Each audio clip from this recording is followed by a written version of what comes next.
Hello friends. आज हम लोग स्ट्रेट लाइन का एक important topic equation of angle bisector discuss करने वाले हैं। तो जैसा कि आप लोग देख रहे हैं, मैंने फिगर बना लिया है और इसमें बहुत सारा कन्फ्यूजन होता है जो कि आज हम दूर कर दूंगा आप लोगों का। तो पहला है, देखिए, ये छोटा वाला जो दिख रहा है ये है एक्यूट एंगल बाइसेक्टर और ये ऑब्ट्यूस एंगल बाइसेक्टर। तो इसमें दो इंटरसेक्टिंग लाइन अगर कहीं पॉइंट पे इंटरसेक्ट कर रहा है तो एक एक्यूट एंगल बाइसेक्टर होता है और एक ऑब्ट्यूस एंगल बाइसेक्टर। मैंने दोनों लाइन का नाम लिख लिया है। एक लाइन का A1x plus B1y plus C1 और दूसरी लाइन का A2x B2y plus C2 equal to 0। और आप एक फार्मूला जानते होंगे कि कोई भी पॉइंट का उस लाइन पे अगर हमको डिस्टेंस निकालना होता है तो मॉड में लेते हैं, क्योंकि डिस्टेंस पॉजिटिव होता है हमेशा। तो यहाँ पे हम लोग ये कर सकते हैं, ये आप लोगों ने देखा होगा PF इक्वल टू PM हो जाएगा, क्योंकि सेम डिस्टेंस है। इस एक्यूट बाइसेक्टर एंगल से इस पॉइंट का अगर हम डिस्टेंस लेते हैं तो हमारा हो जाएगा ये पॉइंट हम इस लाइन में डालेंगे, इसको हम x1 से x1/1 कर लेते हैं, समझने में आसानी होगी। तो मॉड लेते हैं क्योंकि डिस्टेंस पॉजिटिव हमेशा होता है।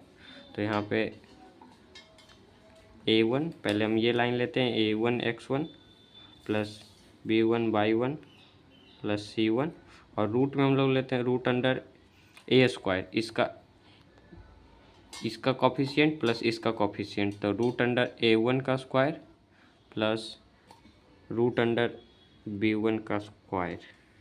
फिर इसका मॉड हटता है, फिर इधर मॉड लेंगे और इस लाइन का लेंगे, इसका कॉफिशिएंट और इसका कॉफिशिएंट नीचे जाएगा। पहले हम लोग A2x1 plus B2/1 plus C2 और रूट अंडर ले लेते हैं हम लोग A2 का स्क्वायर प्लस B2 का स्क्वायर, ठीक है। और हम लोग जानते हैं जब मॉड हटता है तो प्लस माइनस हटता है, तो मॉड हटा देंगे यहाँ पे, तो यहाँ पर नीचे हो जाएगा A1x1 plus B1/1 plus C1 root under A1 square plus B1 square equal to plus minus, ये ध्यान देने की बात है, ये यहाँ भी मॉड हट जाएगा।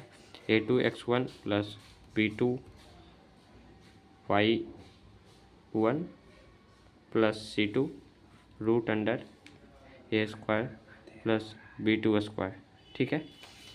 ये फॉर्मूला आपको इम्पोर्टेंट है, इसको आप याद कर सकते हो या समझ सकते हो, इजी है। इस पे हम अगर एक क्वेश्चन करना चाहें या फिर सिंपल हो भी सकता है कोई भी क्वेश्चन, जैसे अगर हम एक क्वेश्चन लेते हैं, दो लाइन है 3x minus 4y plus 7 equal to 0 और दूसरा लाइन है 12x plus 5y minus 2 equal to 0। इस पे अगर हमको बोले कि एंगल बाइसेक्टर निकालना है तो सीधा इसको कुछ नहीं करना है इसमें।